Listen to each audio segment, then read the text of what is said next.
Morning, Bell and Gautam.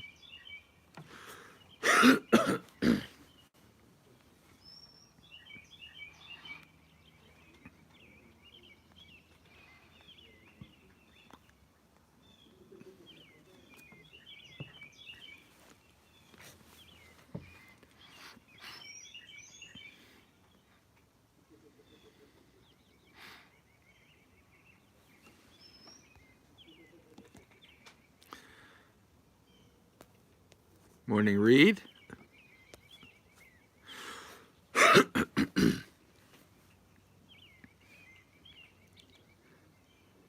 Yeah, only about 20 minutes ago, it was actually this like beautiful, like hazy fog coming over the mountains, but now it's clearing up. Didn't stick around in time for morning monastery experience.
Just give it a little bit to see if anybody else shows, then we'll get started.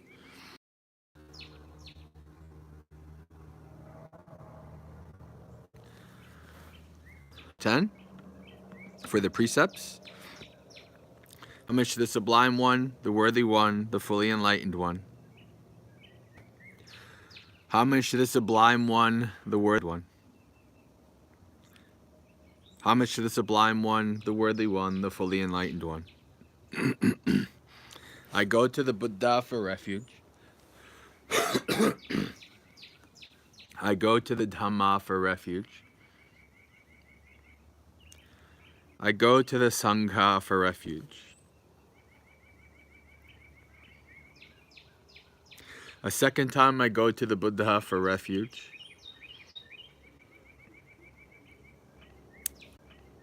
A second time I go to the Dhamma for refuge. A second time I go to the Sangha for refuge. A third time I go to the Buddha for refuge.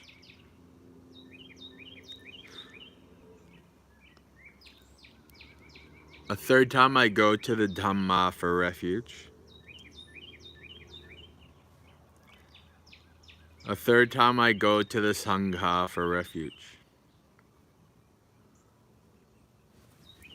The 3 refuges are complete. I undertake the training rule to abstain from taking life.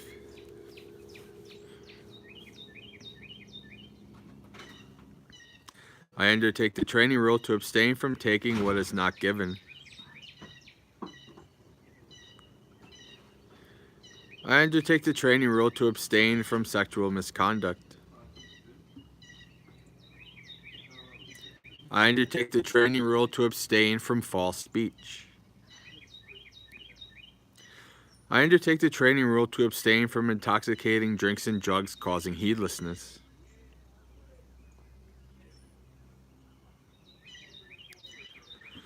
Having well undertaken and kept the 5 precepts together with the 3 refuges, one should strive on with diligence. With morality, good rebirth is gained. With morality, wealth is achieved. With morality, perfect peace is attained. Therefore, morality should be purified. Excellent, excellent, excellent. Morning, John, Audrey, and Amy.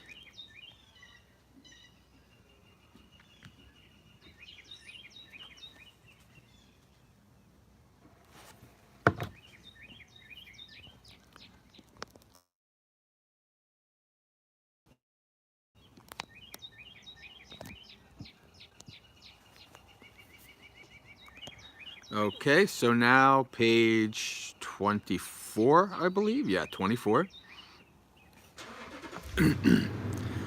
Homage to the Sublime One, the Worthy One, the Fully Enlightened One.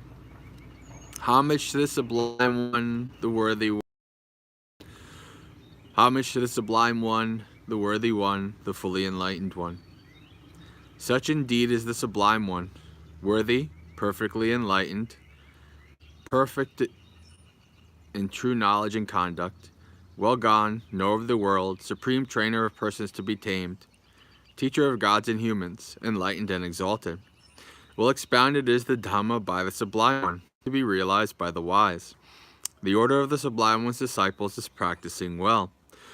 The order of the Sublime One's disciples is of upright conduct. The order of the Sublime One's disciples has entered the right path. The order of the Sublime One's disciples is practicing correctly.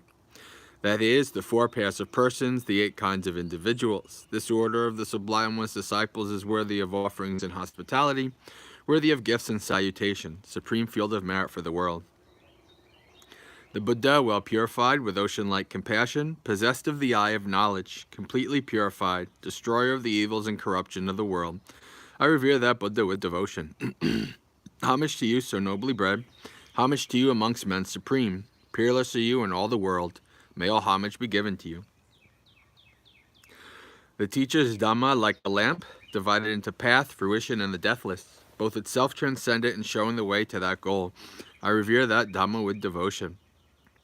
Thoroughly understanding the Dhamma, and freed from longing through insight, the wise one who is rid of all desire is calm as a pool unstirred by wind. Those to whom the Dhamma is clear are not led into other doctrines. Perfectly enlightened with perfect knowledge, they walk evenly over the uneven. Of all the medicines in the world, manifold and various, there is none like the medicine of Dhamma. Therefore, O monks, drink of this. Having drunk this Dhamma medicine, you will be ageless and beyond death. Having developed and seen the truth, you will be quenched, free from craving.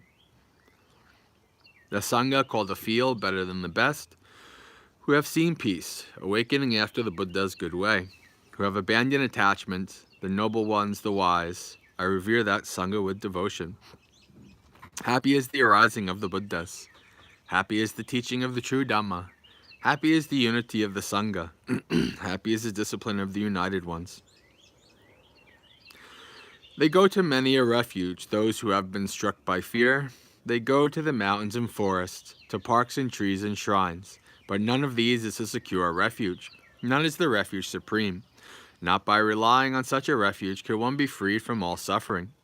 But one who has gone for refuge to the Buddha, Dhamma, and Sangha sees with perfect wisdom the 4 noble truths: suffering, the arising of suffering, the transcending of suffering, and the noble eightfold path that leads to suffering's final end. This is the refuge that is secure. This is the refuge that is supreme. By relying on such a refuge as this, one is released from all suffering. By this practice of Dhamma in accord with the Dhamma, I respect the Buddha. Practice of Dhamma in accord with the Dhamma, I respect the Sangha. Practice of Dhamma in accord with the Dhamma, I respect the Sangha.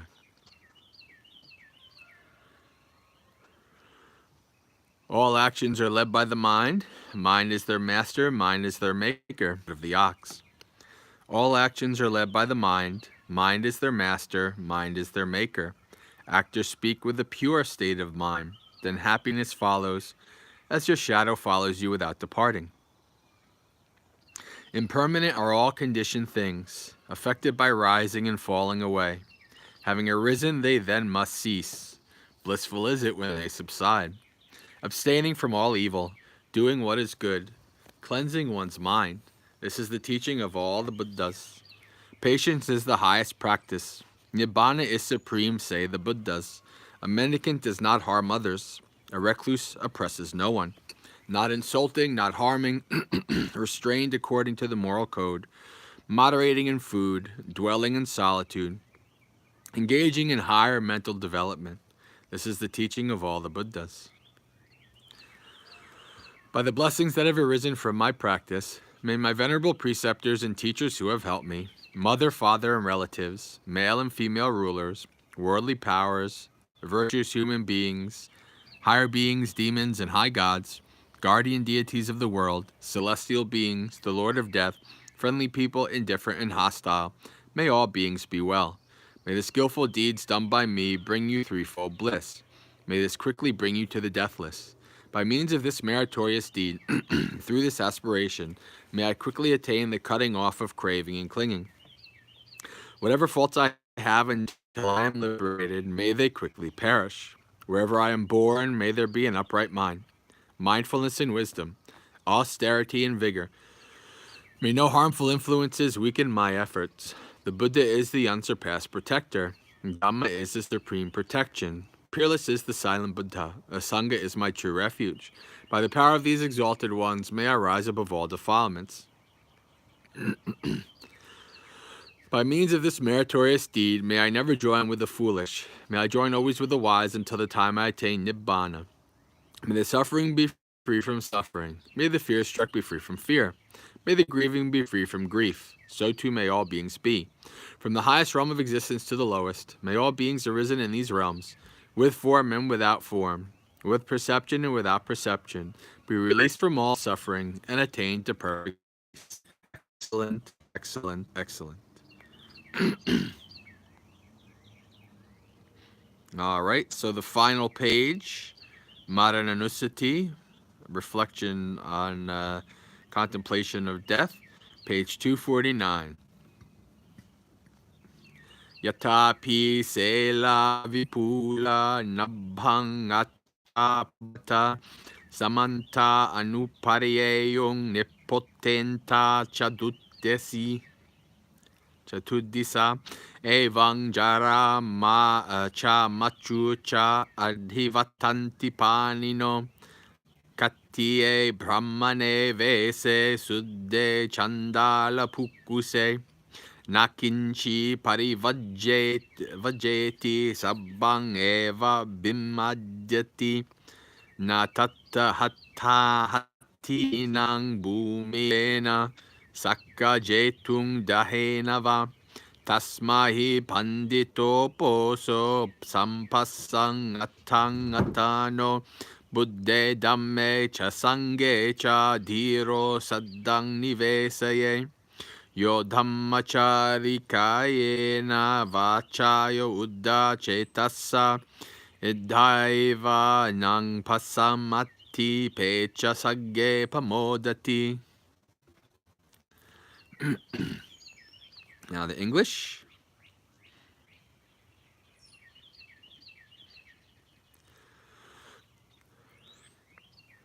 Like gigantic boulders, mountains reaching to the sky, moving in from all sides, crushing it all in the four directors, outcasts, and passengers. They spare nothing. They crush everything. Here elephants can hold no ground, nor can chariots or infantry. One can't defeat them by a battle of spells, or buy them off by means of wealth. So a wise person, seeing their own good, secures firm conviction in the Buddha, Dhamma, and Sangha. He who practices the Dhamma in thought, word, and prays here on earth, and after death rejoices in heaven. That is the end of that.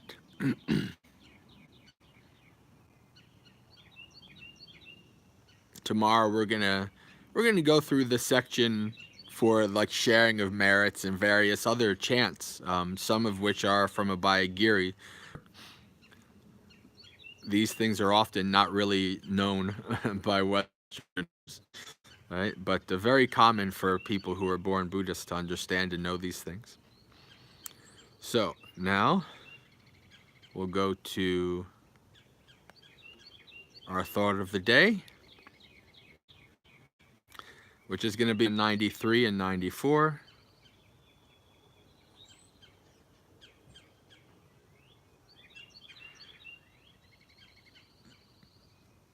We're going to do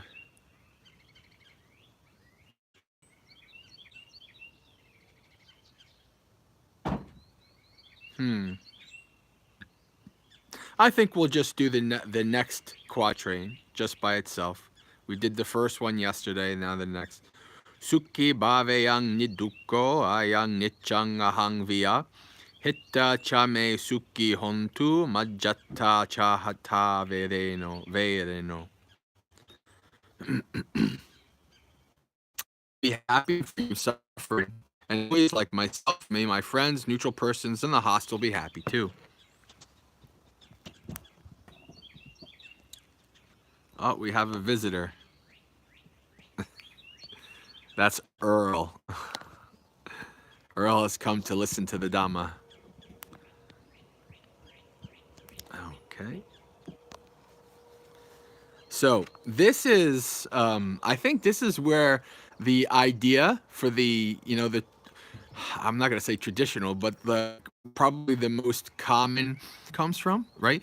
This is fairly ancient. I mean, it's not like modern, but it's not, like I said yesterday, it's not in the earliest of texts. But you have this idea of, may I be happy and free from suffering. So starting with yourself, and then like myself, may my friends, neutral persons, and hostile, right? So maybe you've come across that, kind of reflecting on the different types of people and their relationship to you, right? And the reflection being that all of them deserve metta, including yourself, right? It doesn't matter if they're a friend, if they're very close to you, or like that, right? You guys probably know the poem that I always talk about when I talk about metta, the outwit, right? They drew a circle that shut me out, heretic, rebel, a thing to flout. But love and I had the wit to win. We drew a circle that took them in, right? That's metta. So when we practice metta, this is a very clear understanding that we're including all beings, including ourselves, right? Because we're part of all beings. And whether we like or dislike somebody has no bearing, or whether they like or dislike us has no bearing on how we should practice metta. Right now, it might be easier to practice metta for some people than others, but that's one of the main good reasons why you see in the early suttas there's no practicing metta towards individual people, unless it's like if they're really annoying and agitating to you, then that's one of the things, right? One of the 5 things for removing anger towards a person is practicing metta. So there's very, very few sections where the Buddha talks about metta towards an individual, existence, all beings, and these various areas like the state or the region or the galaxy or whatever, all these kind of things. So we should reflect on this fact of metta. We should always keep this in mind, that metta is limitless, right? This is one of the main reasons why I prefer Thanissaro Bhikkhu's translation of metta, even though it's maybe not directly the right, exactly what metta means. None of the other translations are either. If you really wanted to go directly from the word, you would just say friendliness. That's it. Friendliness. Not loving friendliness, not loving kindness, etc., etc. But I think limitless goodwill really encapsulates what metta is and how it is to be practiced. I think that's probably the best way to understand metta, is to understand that it's limitless. You don't put any limits. Not for this person or for that person. I like metta for this person, not metta for this person. No limits. Doesn't stop at any particular being. It includes all beings, right? And it's this goodwill, this feeling of goodwill, this feeling of harmlessness, this feeling of siblingship, right? We're all siblings in samsara. Siblingship for all beings. This is the proper way to have your mindset for metta, right? No matter who, friends, enemies, doesn't matter. So in this regard, you don't really need to practice individually, right? You don't need to say, may all my friends be well, happy, and peaceful. May all my enemies be well, happy, and peaceful. they're all included. If you practice metta for all beings, they're all included. So friends, keep these thoughts of metta in our mind today as we practice. I wish you a very spiritually successful and peaceful day. Sukhi hotu, may you be